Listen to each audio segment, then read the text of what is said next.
வணக்கம். முனைவர் கி. ராம் கணேஷ். இன்னைக்கு நாம தொல்காப்பியர் இயற்றிய தொல்காப்பியம் என்ற இலக்கண நூலிலிருந்து பொருளதிகாரத்தில் இடம்பெற்றிருக்கக்கூடிய செய்யுளியல் பகுதியில் முதல்ல இருக்கக்கூடிய ஒரு 48 நூற்பாக்களுக்கான பொருளை சுருக்கமாக இந்த பதிவில் பார்க்க போகிறோம். நாம் உதாரணமெல்லாம் சொல்ல போகிறதில்ல, ரொம்ப நேரம் எடுக்கும். அப்படிங்கிற காரணத்தினால நாம் ஒரு மேலோட்டமாக செய்யுளியல்னா என்ன அப்படிங்கிறதுக்கான சில விளக்கத்தை கொடுத்துட்டு தான் போகிறோம்.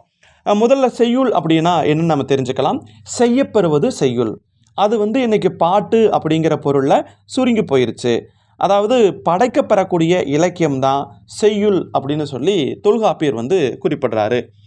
இப்போது இதில் முதல் நூற்பா பார்த்தீங்க அப்படின்னா அதில் இலக்கியத்தினுடைய உறுப்புகள் சொல்கிறாங்க. அதாவது செய்யுளினுடைய உறுப்புகள் சொல்கிறாங்க. செய்யுளினுடைய உறுப்புகளாக 34 உறுப்புகள் சொல்கிறாங்க. அதை 26 கூட்டல் ஒரு 8 இப்படியாக ஒரு 34. அதில் முதல்ல ஒரு 26 குறிப்பிட்றாங்க பாருங்கள். அதுக்கப்புறம் ஒரு 8 குறிப்பிட்றாங்க. மாத்திரை, எழுத்து, அசை, சீர், அடி, யாப்பு, மரபு, தூக்கு, தொடை, நோக்கு, பா, அளவியல், திணை, கைகோல், கூற்று, கேட்போர், களன், காலம், பயன், மெய்ப்பாடு, எச்சம், முன்னம், பொருள், துறை, மாட்டு, வண்ணம் ஆக ஒரு 26. அதுக்கப்புறம் வனப்பு வகையில் ஒரு 8. அம்மை, அழகு, தொன்மை, தோல், விருந்து, இயைபு, புலன், இளைபு இந்த 8 இப்படியாக செய்யுளுடைய உறுப்புகளாக 34 உறுப்புகளை தொல்காப்பியர் இந்த செய்யுளியலுடைய முதல் நூற்பாவில் குறிப்பிட்டுட்டு போகிறாரு. அதில் முதலாவதாக மாத்திரை பற்றி சொல்கிறாரு. அப்படி மாத்திரை பற்றி சொல்லும்போது நமக்கு தெரியும், நம்ம ஏற்கனவே எழுத்ததிகாரத்திலேயே அதை தொல்காப்பியர் சொல்லியிருக்கிறாரு. அதை தான் இங்கே குறிப்பிடுறாரு. அந்த எழுத்துக்கள் ஒலிக்கக்கூடிய கால அளவு, இந்த கண் இமைக்கக்கூடிய நேரமோ கை நொடிக்கக்கூடிய காலத்தையோ தான் நம்ம மாத்திரைன்னு சொல்லுவோம். அதை பற்றி முன்னாடியே சொல்லியிருக்கிறதாக தொல்காப்பியர் குறிப்பிட்டிருக்கிறாரு. அதுக்கப்புறம் எழுத்துக்கு அப்புறம் பார்த்தீங்கன்னா அசை. இப்போ இந்த எழுத்து, அசை, சீர், தலை, அடி, தொடைன்னு சொல்லுவோம் இல்லையா, இது வச்சு தான் நம்ம ஒரு செய்யுளவை உருவாக்க முடியும். அதில் முதலாவதாக எழுத்தை பற்றி இங்கே குறிப்பிடுகின்றார். அதுக்கடுத்து அசைன்னு பார்த்தீங்கன்னா அசையில் 2 வகை, ஒன்று நேரசை, இன்னொன்று நிறையசை. அதில் நேரசைங்கிறது எப்படி வரும்? குரில் தனியாக வர்றது, நெடில் தனியாக வர்றது, குறியிலோட புள்ளி வச்ச ஒற்றெழுத்து வர்றது, நெடிலோட அந்த புள்ளின்னு சொல்லக்கூடிய ஒற்றெழுத்து வர்றது, இது வந்தால் நேரசை. நிறையசைனா எப்படி வரும்? 2 குரில் எழுத்து இணைஞ்சு வரும். அதுக்கப்புறம் 2 குரில் இணைஞ்சு ஒரு ஒற்று, அதாவது புள்ளி வச்ச எழுத்து வரும். அதுக்கப்புறம் குரில் நெடில் இணைஞ்சு வரும். குரில் நெடில் இணைஞ்சு ஒற்று என்று சொல்லக்கூடிய புள்ளி வச்ச எழுத்து வரும். இப்படி வந்தால் நிறையசை. அப்போது இதை அசை அப்படிங்கிற பேரில் குறிப்பிடுறாங்க. இந்த அசை கூட எப்படி வரும்? அந்த 2 வகை உகர இறுதிகள் நேர்பு, நிறைபு அப்படின்னு வருமா. 2 வகை உகர இறுதிகள்ங்கிறது என்ன? அதாவது இந்த குற்றியலுகரமும் முற்றியலுகரமும் இது அந்த நேர்பு, நிறைபு அப்படிங்கிற மாதிரி வரும் அப்படிங்கிறாங்க. அதற்கடுத்தபடியாக இயலசை, உரியசைன்னு தொல்காப்பியர் 2 குறிப்பிடுறார். எது இயலசை? நேரசையும் நிறையசையும் வந்துச்சுன்னா அதுக்கு பேர் இயலசை. அடுத்து வரக்கூடிய நேர்பு, நிறைபுன்னு வந்துச்சுன்னா அதுக்கு பேர் உரியசை அப்படின்னு குறிப்பிடுறாங்க. அதே மாதிரி தனிக்குறளுக்கு அந்த தனிக்குறளில் முதல் அசை மொழி சிதைத்து ஆகாதுங்கிறாங்க. இப்போ அழகு அப்படிங்கிற ஆவை தனியாக பிரித்து லாகு அப்படி பிரிக்கக்கூடாது. அழகு, நிறை, நேர் அப்படித்தான் வரும். அப்படி அந்த ஆவை மட்டும் அந்த முதல்ல இருக்கக்கூடிய அந்த தனிக்குறளை பிரிக்கக்கூடாது அப்படின்னு சொல்கிறாங்க. அதே மாதிரி அசை கணக்கிடுறப்போ இந்த ஒற்று, அதாவது புள்ளி வச்ச அந்த எழுத்து அளவு பெறாது அப்படின்னு தொல்காப்பியர் குறிப்பிடுகிறார். அதே மாதிரி முற்றியலுகரம், குற்றியலுகரம்னு சொல்கிறோம் இல்லையா, அங்கேயும் மொழியை சிதைச்சு அவங்க அசை எடுக்க மாட்டாங்க. ஆனால் அதுவே குற்றியலுகரமோ முற்றியலுகரமோ அந்த புணர்ச்சி அடையும் போது, ஒன்று சேரும்போது அங்கே புள்ளி வச்ச எழுத்து வந்துச்சுன்னா அது அசையாக வரும் அப்படின்னு குறிப்பிடுறாங்க. அதே மாதிரி அசையும் சீரும் அந்த பாட்டுக்கு ஓசை கருதி தான் வருது. அங்கு ஓசை தான் முக்கியம் அப்படிங்கிறதையும் தொல்காப்பியர் குறிப்பிட்டுட்டு போகிறாரு. அதற்கப்புறமா 2 அசைகளை கொண்டும் அதுக்கு மேலே 3வதாக ஓரசை சேர்ந்தும் அந்த சீர்பெற தனக்குள்ள இசைந்து, அதாவது ஒன்றுபட்டு நிற்பதுக்கு பேர் சீர் அப்படின்னு சொல்லி குறிப்பிடுறாரு தொல்காப்பியர். அதாவது முதல்ல எழுத்துங்கிறது தனியாக இருக்கும், அப்புறம் எழுத்துக்கள் சேர்ந்து அசையாகும், அசைகள் சேர்ந்து சீராக வரும். அதைத்தான் சொல்லிட்டு போகிறாங்க. அதில் இயலசை மயக்கம், அதாவது நேரும் நிறையும் தனக்குள்ள கலந்தும் மாறியும் வந்துச்சுன்னா அது இயற்சீர்னு சொல்லுவாங்க. ஊரியசை மயக்கம் அப்படிங்கிறது பார்த்தீங்கன்னா நேர்பும் நிறைவும் தனக்குள்ள ஒத்தும் மாறியும் வந்துச்சுன்னா அதை ஊரியசை மயக்கம்னு சொல்கிறாங்க. அதில் இயலசை மயக்கம்ங்கிறத இயற்சீர்னும், உரியசை மயக்கத்தை உரிச்சீர்னும் குறிப்பிடுறாங்க. அதே மாதிரி முன்னாடி நிறை வருவது, அதாவது நேர்பு நிறை, நிறைபு நிறை, இதெல்லாம் ஆசிரி உரிச்சீர் அப்படின்னு சொல்கிறாங்க. நேரசை முன்னாடி வந்துச்சுன்னா அது வந்து இயற்சீர் அப்படின்னு சொல்லி குறிப்பிடுறாங்க.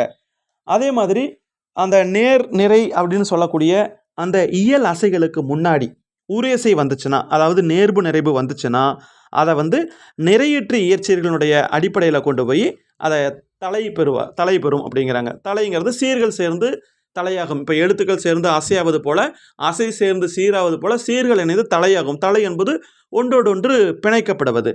அதே மாதிரி உயிரிழப்படையில் அசைக்கு உறுப்பாகி அதுவும் அளவு பெறும் அப்படின்னு சொல்கிறாங்க. ஒற்றளப்படையும் மாத்திரை ஒளி அளவு பெற்று அசைக்கு வந்து உறுப்பாகும். ஒற்றளப்படைங்கிறது புள்ளி வச்சு எழுத்து அளவெடுக்கிறது, இந்த மெய் எழுத்து அளவெடுக்கிறது அப்படி வரும். அதே மாதிரி அக்கண்ணான்னு சொல்கிறோம் இல்லையா, அந்த ஆயுத எழுத்து, அதையும் நம்ம ஒற்றோட கணக்கில் வச்சுக்கலாம்.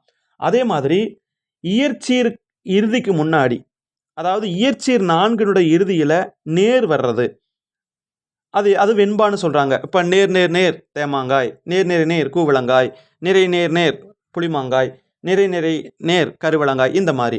அதே மாதிரி வஞ்சி உரிச்சீரை பற்றி சொல்கிறப்போ இயற்சீர் 4, உரிச்சீர் 4, இயற்சீர் உரிச்சீர் கலந்தவை 8, இதோட இறுதியில் நேர் நிறை நேர்பு நிறைவு இந்த 4ஐயும் சேர்ந்தா மூவசிச்சீர் அப்படின்னு பார்க்குறப்போ 16 × 4 64 வரும். இதில் வெண்பாவுக்குரிய உரிச்சீர் 4 தவிர மீதி இருக்கக்கூடிய 60மே வஞ்சி உரிச்சீர் அப்படின்னு குறிப்பிடுறாங்க. அதற்கு அடுத்தபடியாக வஞ்சி உரிச்சீர் வஞ்சிப்பாவில் மட்டுமே தொடர்ந்து வரும். வஞ்சிப்பாவில் வஞ்சி உரிச்சீர்களோட ஏனைய சீர்களும் கலந்து வரும் அப்படின்னு குறிப்பிடுறாங்க. அதே மாதிரி வெண்பா உரிச்சீர், அதாவது காய்ச்சீர்கள், ஆசிரிய உரிச்சீர், அதாவது நேர்பும் நிறைவும் சேர்ந்து வர்றது, இதெல்லாம் ஆசிரிப்பாவில் ஒரே அடியில் நிற்கிறது கிடையாது அப்படிங்கிறதையும் குறிப்பிடுறாங்க. அதற்கப்புறம் கலித்தலையை பற்றி சொல்லும்போது கலித்தலையால் வரக்கூடிய கலிப்பாவில் வெண்சீரும் ஆசிரிய உரிச்சீரும் நீக்கப்படாது, ஒரே மாதிரி நிற்கும். அதாவது காய் முன்னாடி நிறை வந்துச்சுன்னா அதுக்கு பேர் தான் கலித்தலை அப்படின்னு சொல்கிறாங்க. கலித்தலையால் வரக்கூடிய கலிப்பாவினுடைய அந்த அடியில் நேர் ஈற்று இயற்சீர், அதாவது நேர் நேர் தேமா, நெறிநேர் புளிமா, இது வந்து கலந்து நிற்பது கிடையாது. அதே மாதிரி வஞ்சி அடியிலையும் கடைசியில் முன்னாடி சொன்ன நேரிட்டு இயற்சீர்கள் வந்து நிற்காது. அப்படி நின்றுச்சுன்னா அது வஞ்சிக்குரிய அந்த ஓசை இருக்கும் இல்லையா, ஒவ்வொரு பாவுக்கும் ஒவ்வொரு ஓசை சொல்லுவோம்ல, அதில் வஞ்சி பாவுக்கு தூங்கல் ஓசை சொல்லுவாங்க. அந்த தூங்கல் ஓசை கெட்டுவிடும் அப்படின்னு தொல்காப்பியர் குறிப்பிடுகின்றார். அதே மாதிரி ஒரு பாடலினுடைய இசைநிலை நிரம்ப பொருந்தி வருமேல் ஓர் அசைகளும் சீர்களாக வந்து நிலைபெறுதலை நீக்க மாட்டார்கள் அப்படின்னு சொல்கிறாங்க, அதை பாடலுக்காக. அதே மாதிரி அந்த தலை வகை சொல்கிறோம் இல்லையா, சீரும் சீரும் இணைஞ்சதுன்னா தலையாகும். அதுவும் முன்னாடி சொன்ன ஓரசிச்சீர்கள் வந்ததுன்னா எப்படி தலை கொள்வது? அந்த தலை வகை சிதையாதபடி அந்த ஓரசிச்சீர்களை இயற்சீர் போல கொண்டு, அதாவது தேமா புளிமா கூவிளம் கருவிளம்னு சொல்லி நாம் அந்த தலையாக அதை நாம் கருத வேண்டும் அப்படின்னு தொல்காப்பியர் குறிப்பிடுகின்றார். அதே மாதிரி வெண்சீர் இறுதி அசை, அதாவது காய் அப்படிங்கிறது அதான் காய், அது இயற்சீர். அதே மாதிரி இறுதி நிறையசை போல நின்று தலை கொள்ளும் அப்படின்னு சொல்கிறாங்க. அதே மாதிரி இயற்சீரோட பொருந்தி, அதாவது தேமாவோ இந்த தேமா முதலின தேமா புளிமா மாதிரி காய்ச்சீர்கள் வந்துச்சு அப்படின்னா அது வந்து நல்லா இனிய ஓசை இருக்க மாதிரி அமைக்க வேணும் அப்படின்னு சொல்லி குறிப்பிடுறாங்க. அதே மாதிரி முன்னாடி சொன்ன அந்த ஆசிரிய அடியில் தேமாங்கனி புளிமாங்கனி கருவிளங்கனி கூவிளங்கனின்னு சொல்லக்கூடிய அந்த வஞ்சி உரிச்சீர்கள் அந்த ஆசிரியத்தில் அந்த வஞ்சிச்சீர் பார்த்திங்கன்னா சில போது வந்து பொருந்தி வரும் அப்படின்னு குறிப்பிடுறாங்க. அதுக்கப்புறம் அடி, இப்போ எழுத்துக்கள் சேர்ந்து அசையாகும், அசைகள் சேர்ந்து சீராகும், சீர்கள் ஒன்றோடொன்று இணைக்கும் போது தலையாகும், அதற்கப்புறம் அடியாகும். நார்ச்சீர் கொண்டதை அடின்னு சொல்லுவாங்க. அந்த நார்ச்சீர் அடியே கட்டளை அடியாகும் அப்படின்னு குறிப்பிடுறாங்க. இப்போ பார்த்தீங்கன்னா இதனை வந்து நேரடி, அளவடி, கட்டளை அடி அப்படின்னு சொல்லுவாங்களாம். அதில் சீர்கள் புணர்வது, அதாவது ஒன்றோட ஒன்று தலைக்கப்படுவது தலை, அப்புறம் தொடைனா மோனை, எதுகை, முரண், ஏபு, இந்த மாதிரியெல்லாம் வர்றது. இது வந்து பொருள் நலன்கள் ஓரடியில் அமையிறது, பாடலில் அமையிறது, இதையெல்லாம் வச்சு குறிப்பிட்டுட்டு போகிறாங்க. சில நேரங்களில் நாற்சீரடியை கடந்து தலை தொடை வந்து வராது, அதாவது அது கடந்து வர்றதை ஒரு வரையறைப்படுத்த முடியாது. அது வந்து இலக்கணத்தில் கட்டுப்படுத்தப்படவில்லை அப்படின்னு சொல்கிறாங்க. அதற்கப்புறம் அடியினுடைய சிறப்பைத்தான் பாட்டுன்னு சொல்லி குறிப்பிடுறாங்க. இப்போ 4 எழுத்து 4 சீரடியை குறளடி, சிந்தடி, அளவடி, நெடிலடி, கழிநெடிலடி என பகுக்கக்கூடிய இது பழைய முறை. அதை வந்து கட்டளையடி அப்படின்னு சொல்லி சொல்கிறாங்க. இப்போ குறளடின்னு எப்படி சொல்லணும் அப்படின்னா, 4 சீரடி 4, 5, 6 எழுத்துக்களை கொண்டு வந்ததுன்னா அது குறளடி. நாற்சீர் அளவடியில் 7, 8, 9 எழுத்துக்களை கொண்டு வந்ததுன்னா சிந்தடி. அதே நாற்சீரடியில் 10, 11, 12, 13, 14 எழுத்துக்களை கொண்டது நேரடி அல்லது அளவடின்னு சொல்லுவாங்க. அதுவே அதுக்கு அடுத்து வரக்கூடிய நெடிலடிங்கிறது அளவடியை விட நீண்டது. அதில் 15, 16, 17 எழுத்துக்கள் அமைந்து வரும். அதற்கப்புறம் கழிநெடிலடிங்கிறது மிக நீண்டது. அது பார்த்தீங்கன்னா 18, 19, 20 எழுத்துக்கள் கொண்டு வரும் அப்படின்னு சொல்கிறாங்க. அதற்கப்புறம் சீர்நிலை தானே 5 எழுத்து இரவாது, அதாவது 5 எழுத்துக்களுக்கு மேலே போகாது அப்படின்னு சொல்கிறாங்க. அந்த நேர்நிலையான வஞ்சியடி 2 சீரால் வரும். களி, வெண்பா, ஆசிரியம் 3மே அளவடி பெறுவை அப்படின்னு சொல்லி குறிப்பிடுறாங்க. அதே மாதிரி ஓரடிக்கு ஓரடி எழுத்து எண்ணிக்கை குறைதலாலும் கூடுதலாலும் சீர்கள் வந்து குறைவதோ மிகுவதோ கிடையாது அப்படின்னு சொல்கிறாங்க. அப்புறம் என்ன சொல்கிறாங்கன்னா, உயிர் இல்லாத எழுத்துக்கள் அசை சீராகும் போது அழகு பெற்று எண்ணப்படாது அப்படிங்கிறதையும் குறிப்பிடுறாங்க. வஞ்சியடி வந்து 2 சீர்களை உடையது அப்படின்னு குறிப்பிடுறாங்க. அதே மாதிரி அந்த வஞ்சியுரி சீர் அதனுடைய எழுத்துக்களினுடைய சிற்றலை பார்த்தீங்கன்னா 3 எழுத்துக்கள், பேரலை வந்து 6 எழுத்து அப்படின்னு முன்னாடி குறிப்பிட்டிருக்காங்க. அதுக்கப்புறம் வஞ்சியடி பார்த்தீங்கன்னா 3 சீரால் வரக்கூடிய இடமும் இருக்கிறது. அதை வந்து வியநிலை வஞ்சி அப்படின்னு குறிப்பிடுறாங்க.